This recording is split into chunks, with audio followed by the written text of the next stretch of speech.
Right, it's Friday. It's a little after 12. Apologies that we're a bit late. I'm here with Wanderers manager Marc White for our weekly catch-up. How you doing, Marc? Yes, all good. Good stuff. Good, good. Right, obviously we're going to talk about the FA Cup and Horsham shortly, but first of all, let's rewind. Saturday just gone. Obviously we were at home. We played Weymouth. Lost the game 2-1. Obviously, nearly a week has passed. How do you reflect on last Saturday and the season to date, Marc? Well, I mean, the what all football teams do now is obviously measure everything by stats. So in our attacking stats, believe it or not, all of them are number one in the league, and our defensive stats, believe it or not, it's also number one in the league. It's a real bizarre situation.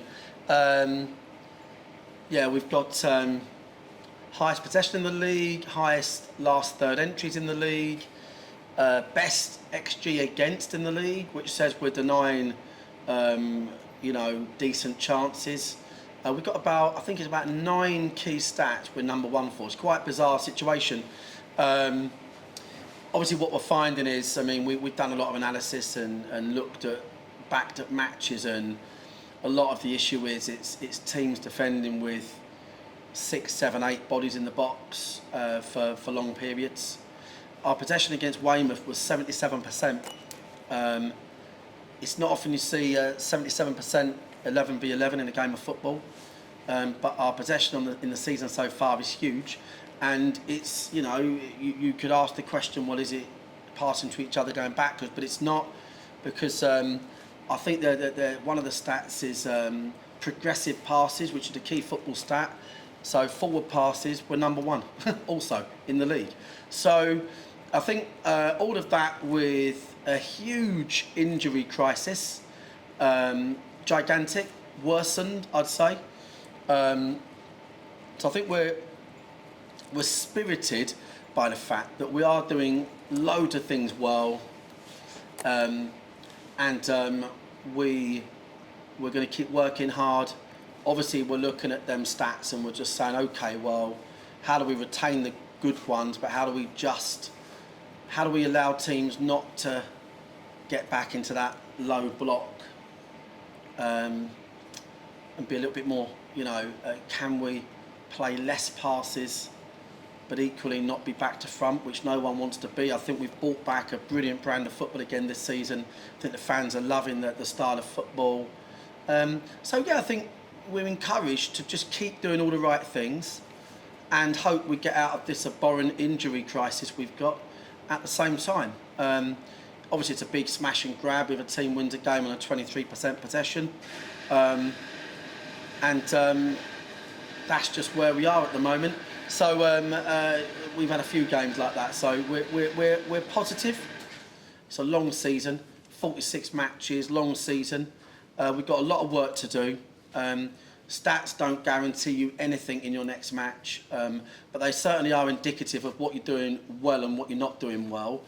And we just need to find a way, and I think all the good fans will get this. We've got the obvious one is, we've just got to score a few more goals, and we've really looked at that last 15-20% of the pitch, but actually deliveries, attacking space, it's all been pretty good. But the big common theme you get when you press pause is 8 opposition players in a penalty area. And that's the bit we've got to really try and work around, with different little nuances to how we're playing without destroying the football that we're playing.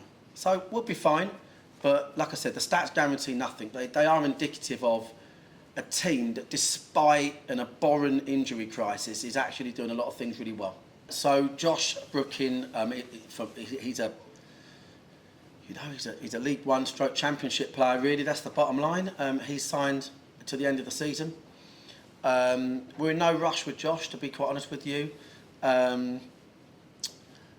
He's been in the building a week. He's a fantastic lad, phenomenal footballer.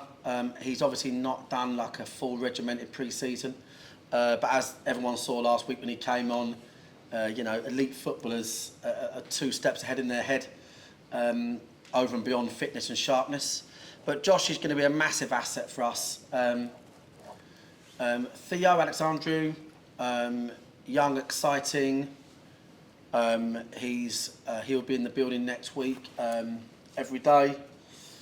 And then, yeah, it'd be interesting to see the dynamic that he adds into where we are. I think one of the things we look at the stats, one of the things you look at as a solution is earlier shots off, shots from outside the box, potentially more dribbles. By the way, on them stats, I'm just letting our fans know the facts, but we've actually got the most successful dribbles in the league as well. That's another one we're number one on.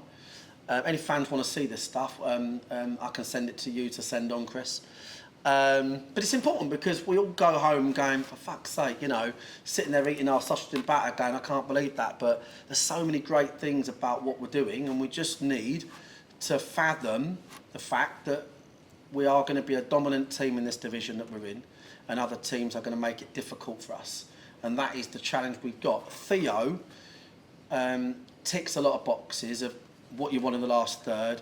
Ball carrier, scores goals, assists, really quick feet. As Gary Pascoe used to say, feet like Madonna. He meant Maradona, but he used to get confused constantly. But yeah, so Theo, yeah, we look forward to him getting involved from the Western Supermare weekend. Okay, good stuff. And it's an element of deja vu having this interview with you, because it wasn't that long ago I was chatting to you about Horsham in the FA Cup. It was last year. I know. And we got the same again tomorrow, off to Horsham, and ironically away again as well. So see your old mate Dom.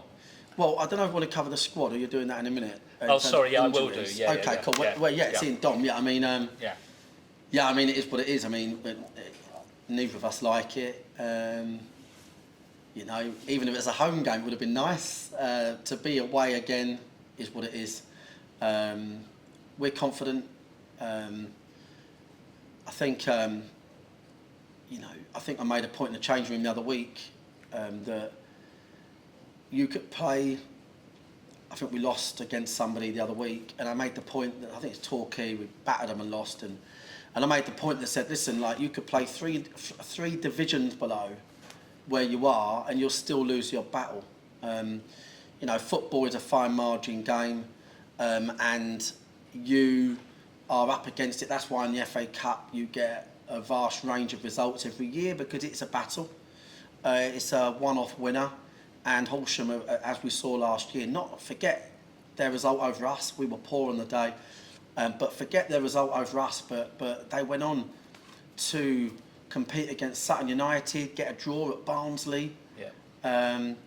You know, what a phenomenal run they had. So it showed that Dominic and his players have got the pedigree to step up strategically, to step up from a mental and physical perspective, to compete with, forget Dorking Wanderers, teams in League One. That's the fact. So we can expect a difficult game, but our boys will 1,000,000% be up for this game. There's no question of that. It's going to be a great cup game, arguably tie of the round. If you look at the context of the two clubs, the proximity of them, last year's game, and we'll just see where it ends up, won't we? That's the bottom line. That's it. And on the subject of the squad, you know, who is in contention for tomorrow and who is still struggling? Well, obviously I know the injury list is long. Yeah, I mean, we're waiting on Josh Taylor has had a scan.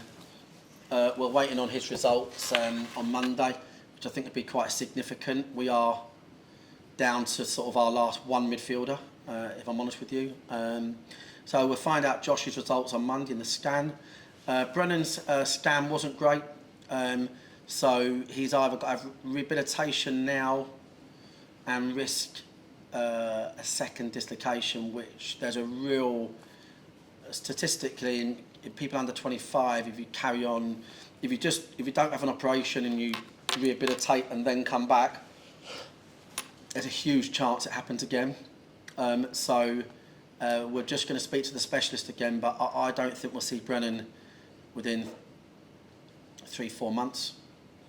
So that was an absolute hammer blow to the club and for Brennan as a young man who's, it's important to remember, he's just come back from an ACL injury last season.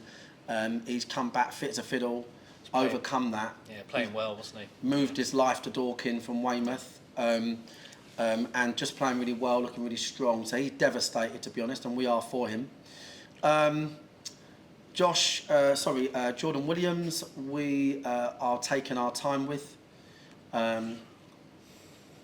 So we don't quite know where we are with that one. Bobby Joe is suspended, one last game tomorrow. We can expect Baz to be back in contention for tomorrow, Barry Fuller. We're not quite sure what we're going to do with Jason yet. Reece Murphy is trained a week, so we're delighted to say that Reece will feature in some respect tomorrow. And Jason, we need to understand what's what on. And I'd really like everyone to get behind Jason actually at the moment. I mean, we all know I'm a big fan of his and he can do no wrong, so we accept that. But, you know, Alfie's been injured, hamstring for most of the season, really. And Reece has played 40 minutes, and Jason has got a really bad knee, and he's basically playing with a big swollen knee, it's he's in a lot of pain, and he's struggling to get off the ground, jumping wise and accelerating the way he wants, and he's only been playing because we've had nobody else. Yeah, and the midfield especially is talk about Jason obviously, yeah, and he's played every minute, hasn't he, pretty much as well this season. So it's important that you know, it's my job to let people know that he's gone over and beyond for the team, whereas others would have said, look, I just can't play Gaffer, and he's really struggled, and he's done his best and he's done his bit. Ideally we'd rest him tomorrow, but we're not quite sure. We need to just see where that is today. And obviously Luke Moore and Aaron Kuehl. Kuehl ahead of schedule, maybe 2-3 weeks away, and Moore maybe a little bit behind that. So, so we've got a few bodies in the building. We've got a few big ones that are sort of out the building, but we've got a lot of good players, and that's why, despite all of that, that's why them stats are so good. We're a great side, great style of play. So we're going to keep working hard, and we're just going to try and rebuild. And you know, see where it takes us. And tomorrow's the starting point of that. And I know win, lose or draw, the supporters will be behind us. It's a long season, and woe betide anyone who ever writes us off. That's it. And on the subject of the fans, because I was going to mention them, I mean, it was a strong home crowd here last Saturday against Weymouth, and you know, it's a sellout. 400 Wanderers fans heading down to Horsham tomorrow as well, so no doubt they'll get right behind the lads. Try and stand together, please. You know, because they are the difference. I think they can outsing the Horsham fans. Hopefully, they all get together. That's what we need. That's what it's all about. Our fans are incredible. They're the motivation behind me. And you and everybody at the club delivering great times and getting ourselves back on track. Might not be tomorrow, might not be at Weston-super-Mare, but there's one thing for sure, and it's death, taxes, and Wanderers finding a way to be successful. That's the bottom line, and we'll be working hard at that. Absolutely, brilliant. Well, thanks, Mark. Just final thing before we go, actually, on the subject of fans. Mash. 35 years old. I can't believe that. Called trading standards. Yeah. He obviously had a very difficult paper round back in the day. But happy birthday, Mash. Happy birthday, Mash, mate. Massive Wanderers fan, home and away, great lad. Yeah. Hope you have a great day, and we look forward to seeing you down there tomorrow, no doubt, after a few hours in Wetherspoon's Horsham. Let's get behind the lads, and there's still tickets available. I think on the Horsham link, if we've sold out, so I'm sure they won't mind them being sold. Everyone benefits. We've got any Galacticos going down there to cause trouble. So let's pack the place out, sell it out, and make it a great day. Yeah. All right, Mark. Well, look, thanks a lot for your time, and we'll catch up again next week. Cheers, mate. Cheers.